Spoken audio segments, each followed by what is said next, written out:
السلام علیکم ناظرین، میں ہوں عرفان ہاشمی اور آپ کو پروگرام میں خوش آمدید کہتا ہوں۔ سب سے پہلے آج کی اہم خبریں اور چند اہم سوالات۔ عمران خان کی سائفر کیس میں بریت شہباز حکومت کو ہضم نہیں ہو رہی، اور ایک ٹولہ اس وقت میدان میں اتار دیا گیا ہے جو نہ صرف عمران خان کے حوالے سے بیانات جاری کر رہا ہے، اس بریت کو سپریم کورٹ آف پاکستان میں چیلنج کرنے کی بات کی جا رہی ہے، وہیں پر ججز کی کردار کشی بھی کی جا رہی ہے اور ججز کو اس وقت نشانہ بنایا جا رہا ہے۔ کس قسم کی حکمت عملی شہباز حکومت اپنانے جا رہی ہے، اور کیا پروسیکیوشن اب دلائل اور ثبوت لانے میں کامیاب ہوگی سائفر کیس میں؟ اس کی تفصیل شامل کریں گے ویورز آج کی اس نشست کے اندر، اور پھر سپریم کورٹ آف پاکستان میں مخصوص نشستوں کے کیس میں جسٹس قاضی فائز عیسیٰ اور ان کے ساتھی ججز کے درمیان تلخ جملوں کا تبادلہ ہوا، اور بلے کے نشان کے پیچھے کون سی گھنونی سازش تھی، یہ کس طرح عیاں ہوئی اس کیس کے اندر، اور الیکشن کمیشن نے کس طرح سے بریک واردات ڈالی ہے پاکستان تحریک انصاف سے بلہ چھیننے، اور پھر اس کے بعد مخصوص نشستوں کے معاملے پر اس کی تفصیل بھی شامل کریں گے آج کی اس نشست میں، اور عمران خان کب باہر آئیں گے اور ان کے خلاف کتنے مزید مقدمات ہیں، اس حوالے سے اعتزاز احسن نے کیا کہا، اس کا بھی حال احوال میں آپ کے سامنے رکھوں گا، اور پھر عدت میں نکاح کا کیس جس میں ایک نئے جج صاحب آگئے ہیں، جب فیصلہ آنا تھا اور دوبارہ سے اب دلائل اس کیس کے اندر طلب کر لیے گئے ہیں، اور ایسا کیوں کیا گیا، کس کے کہنے پر، یہ بھی ہم آپ کو بتائیں گے آج کی اس نشست کے اندر۔ لیکن ویور سب سے پہلے میں آپ کو بتا دوں کہ سائفر کیس میں بریت کے ساتھ ہی حکومت نے اپنی توپوں کا رخ ججز کی طرف کر دیا ہے۔ سب سے پہلے بیرسٹر عقیل جو نون لیگ جن کا تعلق نون لیگ سے ہے، انہوں نے پریس کانفرنس کی۔ بیرسٹر عقیل ججز کے خلاف مہم چلانے میں اس وقت پیش ہیں۔ انہوں نے جسٹس بابر ستار کے خلاف پریس کانفرنس کی، انہوں نے جسٹس کیانی کے خلاف پریس کانفرنس کی، اب یہ چیف جسٹس عامر فاروق کے فیصلے پر تنقید کرنے کے لیے انہیں لایا گیا ہے۔ بہتر یہ ہوتا کہ عدالت سائفر کیس کو قومی سلامتی کے تناظر میں دیکھتی، یہ کہنا ہے بیرسٹر عقیل کا، اور اگر آپ کو ویورز یاد ہو تو بیرسٹر صاحب کو جواب دینا بہت ہی ضروری ہے، کیونکہ جس طرح سے تابڑ توڑ حملے اس فیصلے پر کیے جا رہے ہیں، یہ سوال عدالت پوچھتی رہی کہ قومی سلامتی کا یہ معاملہ تھا تو وہ سائفر ہے کہاں، دکھایا جائے، اور اس میں ایسا کیا تھا جس سے پاکستان کی قومی سلامتی کمپرومائز ہوگی۔ لیکن اس کا جواب حامد علی شاہ صاحب نے نہیں دیا، بلکہ وہ یہ کہتے رہے کہ میں آپ کو اس کا جواب آگے چل کر دوں گا۔ وہ آگے چلتے چلتے اتنا آگے چلے گئے کہ آخری سماعت میں عدالت میں پیش ہونا ان کے لیے شاید ممکن نہیں تھا، اور اب اگر کوئی یہ کہے کہ اسے قومی سلامتی کے تناظر میں دیکھنا چاہیے تھا، یہی تو سوال بیرسٹر صاحب عدالت پوچھ رہی تھی جس کا جواب نہیں آیا۔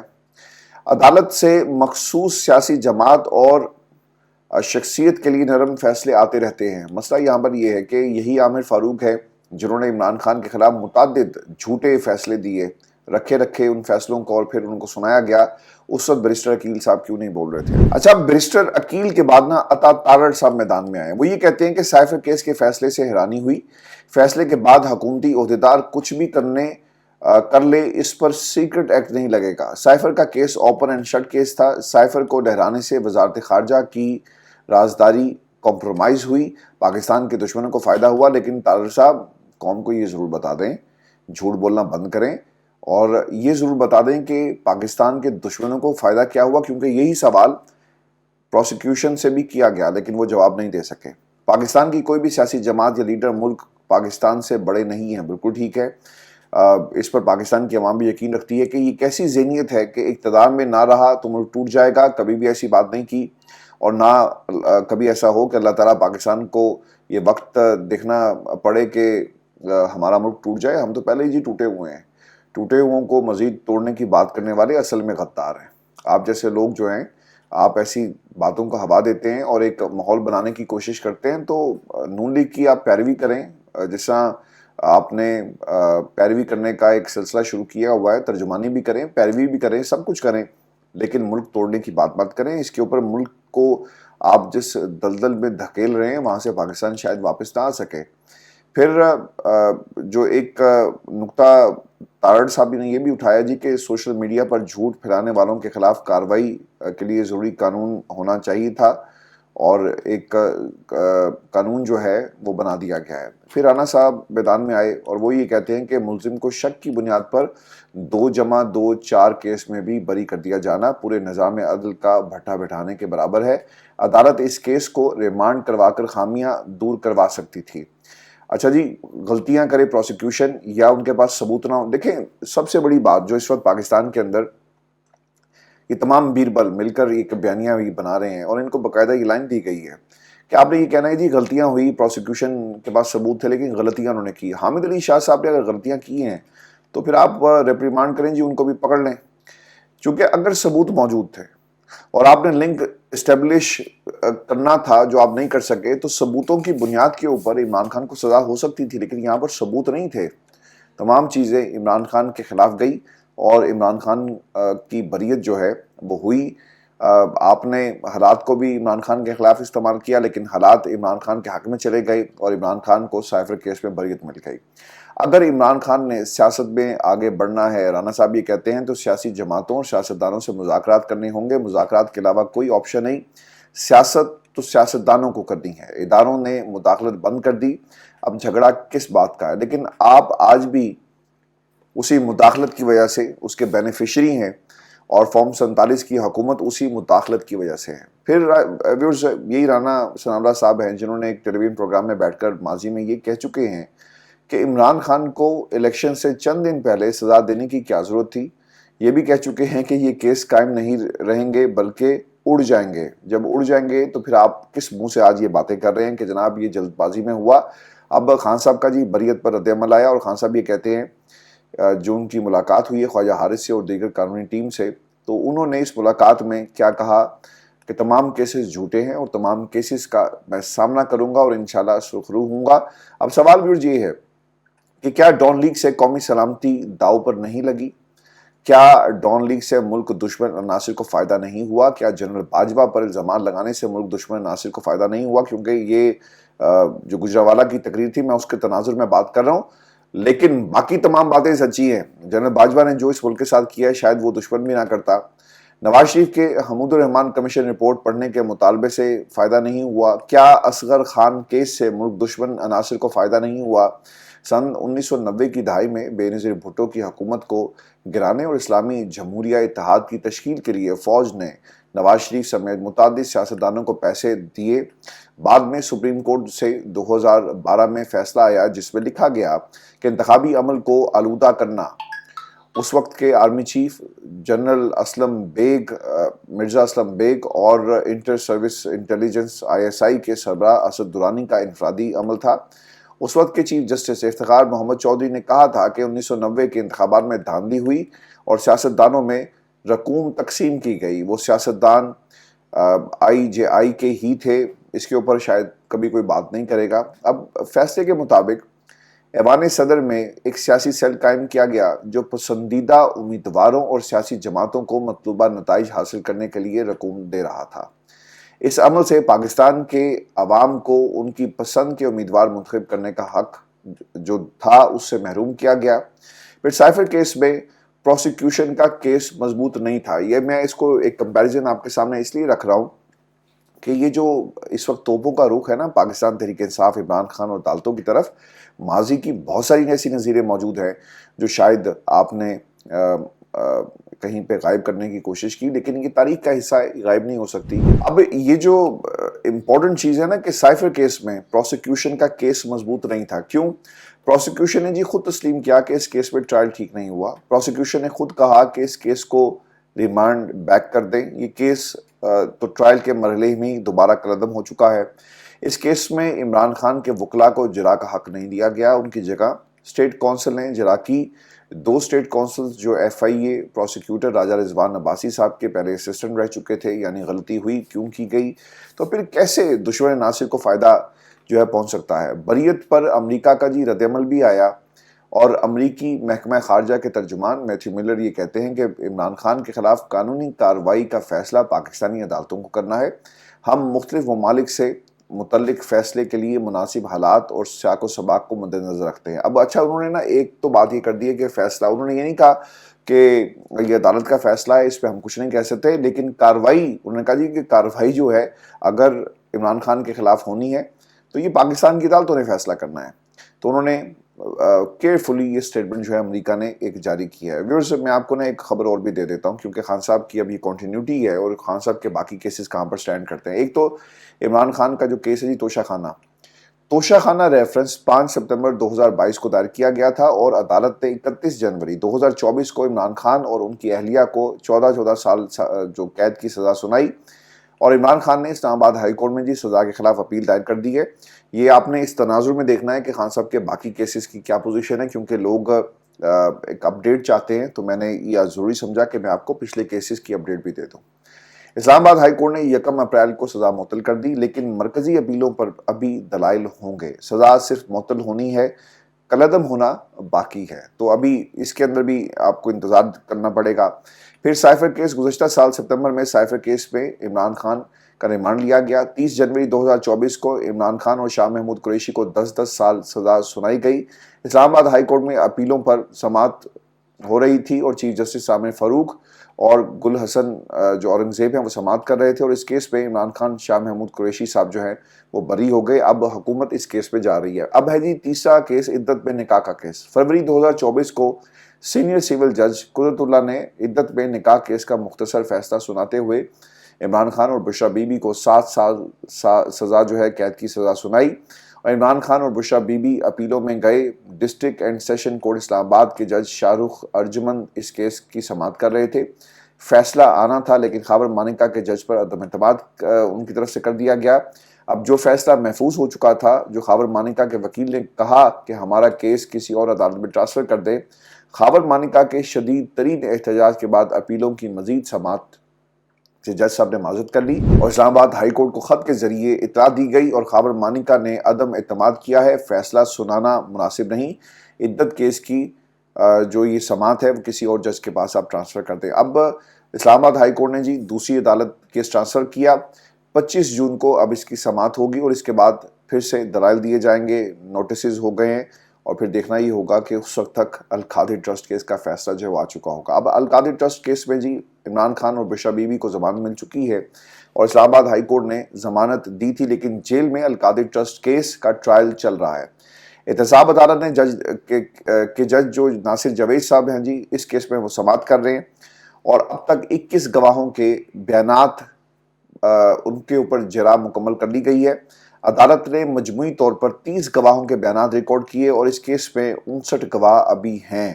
اس کیس میں جی ملک ریاض صاحب اشتہاری قرار دیے جا چکے ہیں اور ان کی پراپرٹی جو فریز کرنے کا باقاعدہ حکم بھی دیا گیا. اور اسی کیس کے حوالے سے آپ کو یاد ہوگا کہ رات کی تاریکی میں بحریہ ٹاؤن کے دفتر پر چھاپا مارا گیا, دفتر سے ریکارڈ قبضے میں لیا گیا اور اس پر ملک ریاض صاحب کا ایک بیان بھی آیا کہ جو مرضی کر لو, میں عمران خان کے خلاف وعدہ معاف گواہ کسی صورت بھی نہیں بنوں گا. پھر 25 مئی کو وزیر اعلیٰ پنجاب مریم نواز کی کابینہ نے عمران خان کے خلاف آرمی سمیت دیگر ریاستی اداروں کے خلاف نفرت انگیز مہم چلانے پر مزید مقدمات کی منظوری دے دی اور عظمیٰ بخاری نے اس حوالے سے یہ بھی بریف کیا جی کہ عمران خان مسلسل ریاستی اداروں کے خلاف ایک بیانیہ بنا رہے ہیں اور وہ مجیب الرحمان بننے کی کوشش کر رہے ہیں. لیکن یہ لوگ انسان کے بچے نہیں بنتے, لوگوں کو مختلف قسم کے ناموں سے پکارتے ہیں. اب یہ ان کا بھی قصور نہیں ہے جی, ان کی نوکری یہی ہے اور وزارتیں مل گئی, کرسی مل گئی, اب وہ ترجمانی نہیں کریں گے تو اور کیا کریں گے. اب اس اقدام کو عمران خان کی طرف سے ہائی کورٹ میں چیلنج کر دیا گیا ہے اور لطیف کھوسہ نے درخواست دائر کی ہے اور موقف بنایا ہے کہ پنجاب حکومت نے عمران خان سمیت دیگر قیادت پر سنگین مقدمات درج کرنے کی منظوری دی اور پنجاب کمینہ کا اقدام آئین کے آرٹیکل 10 کی خلاف ورزی ہے. تقریباً 3 ہفتے پہلے عمران خان کے خلاف توشہ خانہ تحائف کی فروخت سے متعلق ایک نیا کیس تیار کیا گیا. ان پر 7 گھڑیاں خلاف قانون لینے اور بیچنے کا الزام عائد کیا گیا. انکوائری رپورٹ میں کہا گیا کہ نیا کیس 10 قیمتی تحائف خلاف قانون پاس رکھنے اور بیچنے سے متعلق ہے جن میں گراف واچ, روڈکس گھڑیاں, ہیرے اور سونے کے سیٹ شامل ہیں اور انکوائری رپورٹ کے مطابق تحفے قانون کے مطابق اپنی ملکیت میں لیے بغیر ہی انہیں بیچا گیا. رپورٹ کے مطابق تخمینہ ساز نے توشہ خانہ سے ای میل آنے سے پہلے ہی گھڑی کی قیمت 3 کروڑ کم لگائی اور آنے والے دنوں میں اس کیس میں بھی پاکستان تحریک انصاف کے سابق چیئرمین اور بانی P T I Imran Khan کو مزید جیل میں رکھنے کی جو ہے وہ تیاری کی گئی ہے. اب ویورز حمود الرحمان کمیشن رپورٹ ٹویٹ پر بھی ایف آئی اے عمران خان سے تحقیقات کر رہی ہے. تو یہ اس وقت کی صورتحال ہے. یعنی آلموسٹ 8 اب نئے محاذ ایسے ہیں جہاں پر عمران خان کے خلاف اس وقت اعلان جنگ جو ہے وہ کیا گیا ہے. اور ویورز آپ کو یہ بھی خبر دے دیں کہ نواز شریف کو وزیر اعظم بنانے کی تیاری، اس میں کتنی صداقت ہے، اور پھر نون لیگ جوتے چھوڑ کر فرار کیسے ہوئی ہے. کیونکہ اسلام آباد کی 3 نشستوں پر الیکشن ٹربیونل کی تبدیلی کے لیے الیکشن کمیشن آف پاکستان میں اب درخواستیں جمع کرا دی گئی ہیں. اور جو درخواست دہندگان میں ممبر نیشنل اسمبلی ڈاکٹر طارق فضل چودھری ہیں جی، راجہ خرم نواز ہیں اور انجم عقیل شامل ہیں، اور تینوں نون لیگ کے یہ لوگ ہیں جنہوں نے درخواست جمع کروائی. اور اس میں استدعا کیا کی گئی ہے کہ خدشہ ہے جی کہ ہمیں انصاف نہیں ملے گا، یعنی جلدی انصاف کسی اور کو مل جائے گا اور ہمیں انصاف نہیں ملے گا، چونکہ موجودہ ٹریبونل سے درخواستیں جو ہیں بہت تیزی کے ساتھ ان کو آگے بڑھایا جا رہا ہے. اس کے اوپر اعتراض اٹھا دیا گیا ہے. معزز ٹریبونل اس معاملے میں غیر ضروری جلد بازی کا مظاہرہ کر رہا ہے، یہ بھی کہا گیا. اور معزز ٹریبونل کے مذکورہ عمل میں تعصب ہے. معزز ٹریبونل غیر جانبداری سے کام نہیں کر رہا. درخواست دہندگان کے مطابق انہوں نے عام انتخابات میں کامیابی حاصل کی اور استدعا یہ کی ہے کہ آپ اس کیس کو جو ہماری گزارشات ہیں اس کے مطابق کہیں اور منتقل کر دیں، اور انصاف کی فراہمی کے لیے الیکشن کمیشن پٹیشن نمبر 73 برائے 2024 کی کارروائی سے ٹریبونل اسلام آباد کو بھی روکا جا سکتا ہے. اچھا، اس میں انہوں نے ایک عذر پیش کر دیا کہ جناب یہ قانون ہے اور اس کے اوپر آپ کارروائی کریں اور ہماری گزارشات یہ ہیں. اب ہوا یہ جی کہ اسلام آباد کے تینوں نشستوں کے اوپر الیکشن ٹریبونل کے جج طارق محمود جہانگیری صاحب یہ سماعت کریں، اور انہوں نے این 47 میں طارق فضل چودھری کو 5 جون کو ہر صورت فارم 45 جمع کروانے کا حکم دیا تھا، اور اس کے ساتھ ہی انہوں نے فارم نہ جمع کرانے کی صورت میں قومی اسمبلی کی ممبرشپ معطل کرنے کا بھی کہا. اب فارم 45 آپ کے پاس موجود ہے اور اگر آپ جیت گئے ہیں تو طارق فضل چودھری صاحب اللہ کو آپ نے جان دینی ہے. یہ اقتدار آنا جانا لگا رہے گا، لیکن جب آپ اس دنیا سے چلے گئے تو آپ کو اس کا جواب دینا پڑے گا. ابھی تو آپ اقتدار کے مزے لوٹ رہے ہیں نا، ایک کرسی مل گئی آپ کی نہیں تھی. فارم 45 اگر آپ کے پاس موجود ہے، جس طرح باقی لوگوں نے جمع کروائے آپ بھی کروا دیں، تو آپ کیوں نہیں کرواتے؟ لیکن فارم 45 کی جگہ آپ نے عدم اعتماد کر دیا. اب ویورز دیکھنا یہ ہوگا کہ الیکشن کمیشن نے اس کے اوپر درخواست جو ہے سماعت کے لیے لگا لی اور وہاں سے کس قسم کا حکم نامہ آتا ہے. کیونکہ اس سے پہلے ایک آرڈیننس کے ذریعے ججز کی تعیناتی، ریٹائرڈ ججز کی تعیناتی ہوئی، جسے بعد میں جو لاہور ہائی کورٹ کے چیف جسٹس تھے انہوں نے ایک نوٹیفیکیشن جاری کیا اور اس میں کہا کہ کسی صورت بھی یہ جو ججز تعینات ہوئے ہیں، یعنی سلمانہ کرمایا صاحب گئے، یہ اس کیس میں ریمارکس دیے تھے. نوٹیفیکیشن اس سے پہلے چیف جسٹس صاحب کر چکے تھے کہ جو نوٹیفیکیشن آیا ہے اور یہ استحقاق چیف جسٹس کا ہے، لہٰذا ججز کوئی اور نہیں لگا سکتا. اب ویورز آپ کو بتا دیتا ہوں کہ عطا تارڑ صاحب نے اسی ہفتے ایک شو میں یہ بھی کہا تھا کہ اگلی سماعت تک فارم 45 آ جائیں گے، جو کہ نہیں آئے. لیکن کیا نون لیگ ہر الیکشن ٹریبونل کے جج کے خلاف عدم اعتماد کرے گی؟ کیونکہ فارم 45 پر خود نواز شریف صاحب جو ہیں وہ ہارے ہوئے ہیں اور نواز شریف صاحب اب وزیر اعظم بننے کے خواب دیکھ رہے ہیں. عرفان صدیقی صاحب نے جی یہ کہہ دیا ہے کہ کوئی ایسی تجویز زیر غور نہیں ہے. اس ملک کو جسے آپ نے ایک شکارگاہ میں کنورٹ کر دیا، نواز شریف صاحب اس شکارگاہ کے وزیر اعظم بننا نہیں چاہتے. اور آپ کو یہ بھی خبر دے دیں کہ الیکشن کمیشن کا سنی اتحاد کونسل اور پاکستان تحریک انصاف کے ساتھ ایک بہت بڑا بلنڈر پکڑا گیا ہے، اور اس کی نشاندہی جسٹس منیب اختر کی طرف سے کی گئی. وہ یہ کہتے ہیں کہ الیکشن کمیشن کے احکامات میں کوئی منطق نہیں لگتی. الیکشن کمیشن ایک جانب کہتا ہے کہ سنی اتحاد کونسل الیکشن نہیں لڑ سکتی، اور ساتھ ہی ساتھ وہ پارلیمانی جماعت بھی اس کو مان رہا ہے. اگر پارلیمانی جماعت قرار دینے کے پیچھے پاکستان تحریک انصاف کی شمولیت ہے تو وہ پہلے ہو چکی تھی.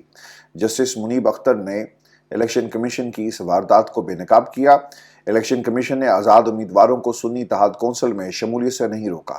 کمیشن کہہ سکتا تھا کہ اس جماعت نے الیکشن نہیں لڑا، مگر کمیشن نے ایسا نہیں کیا اور لوگوں کو سنی اتحاد کونسل میں شمولیت جو انہوں نے کی اسے تسلیم کیا. جب 3 دن کا وقت گزر گیا اس کے بعد الیکشن کمیشن نے کہہ دیا کہ آپ کو تو مخصوص نشستیں نہیں ملتی. آپ وہ لوگ یہ کہہ سکتے ہیں کہ آپ نے شمولیت کروائی، اب میں اپنا حق مانگنے آیا ہوں. اور الیکشن کمیشن پہلے شمولیت درست مانتا ہے اور بعد میں مخصوص نشستیں بھی نہیں دیتا. رکن اسمبلی کہہ سکتا ہے کہ پہلے شمولیت سے روکا کیوں نہیں گیا؟ اب حق بھی ہمیں نہیں دیا جا رہا۔ یہ جسٹس منصور علی شاہ صاحب نے انتہائی اہم ریمارکس دیے۔ اور اطہر اللہ کے ریمارکس بہت ہی امپورٹنٹ ہیں کہ اگر سنی اتحاد کونسل سے غلطی ہوئی تھی تو الیکشن کمیشن اس کی تصحیح کر سکتا تھا۔ عوام کو کبھی بھی انتخابی عمل سے الگ نہیں کیا جا سکتا۔ عوام نے آزاد نہیں بلکہ سیاسی جماعت کے نامزد افراد کو ووٹ دیے۔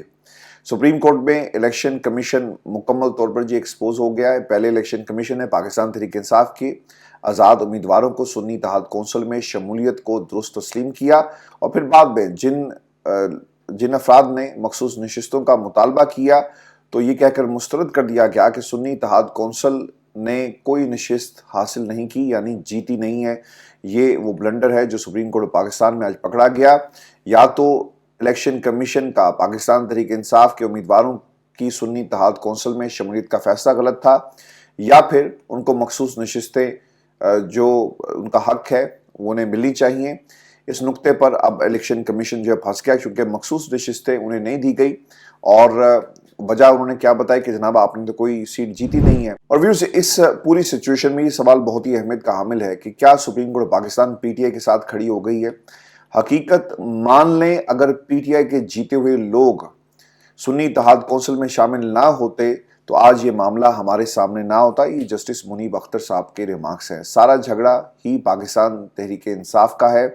پہلے بلے کا نشان چھینا اور پھر مخصوص نشستیں ان سے لے لی گئی۔ جسٹس منیب نے ایک جملے میں ساری کہانی جو ہے وہ بیان کر دی، اور پی ٹی آئی کے بطور سیاسی جماعت ختم ہو جانے کا کیا یہ تاثر غلط تھا یا صحیح تھا؟ اس سوال کا جواب بھی میں آپ کے سامنے رکھ دیتا ہوں۔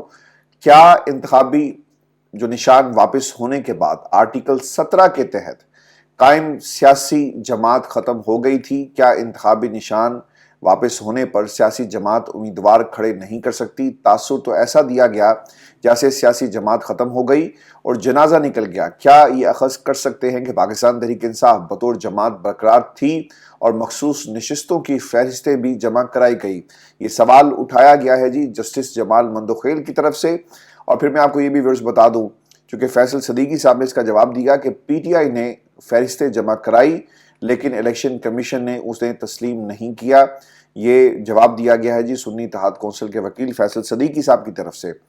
اب بلے کا نشان جو چھینا گیا، اس کے بعد پاکستان تحریک انصاف کے بطور جماعت ختم ہو جانے کے تاثر پر جسٹس جمال مندوخیل کے ریمارکس جی بہت ہی اہمیت کے حامل ہیں۔ انتخابی نشان چھینا گیا مگر پارٹی کا وجود برقرار تھا اور وہ اپنے امیدوار نامزد کر سکتے تھے۔ جج صاحب کا یہ قانونی نقطہ ایک بہت اہم ہے، اور ایک طرح سے الیکشن کمیشن جو ہے وہ پھنس گیا ہے۔ اب الیکشن کمیشن آف پاکستان کو عدالت میں آ کر یہ تسلی کروانا ہوگی کہ اگر سنی اتحاد کونسل نے انتخابات میں کوئی نشست ہی نہیں جیتی تو پھر اس میں پاکستان تحریک انصاف جو آزاد امیدواروں کی اس میں شمولیت جو ہوئی، اس کی اجازت کو کیسے انہیں یہ دیا گیا، یعنی اجازت کیسے دی گئی، اور اگر یہ شمولیت ہو گئی تھی تو پھر سنی اتحاد کونسل کو مخصوص نشستیں کیوں نہیں دی گئی۔ لیکن الیکشن کمیشن اب اس معاملے میں ویورز مکمل طور پہ پھنس چکا ہے، اور دیکھنا یہ ہوگا کہ الیکشن کمیشن اب کون سی اسٹریٹجی جو اپناتا ہے۔ یہ سوال یاد رکھیے گا جو ججز کے ریمارکس ہیں، آئندہ کا لائے عمل آپ کو پتہ لگ جائے گا کہ عمران خان کو اور ان کی جماعت کو کس قسم کا ریلیف جو ہے عدالتیں دینے والی ہیں میرٹ پر، یعنی کہ کسی کہنے پر میرٹ پر ریلیف خان صاحب کو ملنے جا رہا ہے۔ اب میں آپ کو نا جسٹس قاضی فائز عیسیٰ اور منیب اختر کے درمیان جو لڑائی ہوئی ہے اس کا بھی ایک احوال آپ کے سامنے رکھ دیتا ہوں، اور ایک کرارا سا جواب دیا گیا ہے۔ اور یہ کرارا جواب کیا تھا؟ میں ایک دفعہ ایک بینچ کے سامنے پیش ہوا تو میں نے کہا کہ اگر مائی لارڈ نے فیصلہ کر ہی لیا ہے تو میں اپنا کیس آپ کے سامنے چھوڑ دیتا ہوں۔ یہ چیف جسٹس قاضی فائز عیسیٰ نے کہا۔ اس کے اوپر ریمارکس آئے جی، اور بڑے دبنگ قسم کے ریمارکس آئے، اور یہ جسٹس منیب اختر کے ریمارکس تھے۔ یہ انتہائی غیر منصفانہ ریمارکس ہیں۔ فل کورٹ بیٹھا ہوا ہے، ہر جج کو حق ہے کہ وہ سوال اٹھائے۔ ایسا تاثر نہ دیا جائے کہ پہلے سے ذہن بنا لیا گیا ہے، میں اسے تسلیم نہیں کرتا۔ یہ غیر منصفانہ ریمارکس ہیں۔ اب ججز کے تابڑ توڑ سوالوں سے جی قاضی صاحب پریشان ہیں، اور عوام نے کسی آزاد امیدوار کو ووٹ نہیں دیا۔ عوام نے ان امیدواروں کو ووٹ دیا جسے ایک پارٹی سپورٹ کر رہی تھی۔ یہ امیدوار اس پارٹی کے تھے سنی اتحاد کونسل کے۔ یہ جسٹس جمال مندوخیل کا جی جواب ہے۔ اب قاضی صاحب کے لیے نا بہت مشکل ہو گئی ہے۔ قاضی صاحب اگر چاہیں بھی تو اپنے آپ کو اب ریسکیو نہیں کر سکتے اور نہ ہی انہیں کوئی ریسکیو کرنے آئے گا، کیونکہ یہ بڑے جینوئن سوالات ہیں. جب بلنڈر ہوتا ہے تو ضروری نہیں ہے کہ تمام ججز آپ کا ساتھ دیں اور اس کے ساتھ ہی چلیں. بلنڈر ہوا ہے سپریم کورٹ آف پاکستان سے، جہاں سے اس کا آغاز ہوتا ہے، اور پھر آپ نے مخصوص نشستوں کے معاملے تک یہ بات آ گئی ہے. دیکھنا یہ ہوگا کہ 13 ججز میں سے کتنے ججز جو ہے وہ پاکستان تحریک انصاف کے ساتھ کھڑے ہوں گے، آئین کے ساتھ کھڑے ہوں گے اور قانون کے ساتھ کھڑے ہوں گے. ویورز، اس کا آپ نے کمنٹ ضرور بھیجنا ہے. اجازت دیجیے، اللہ نے کے بعد.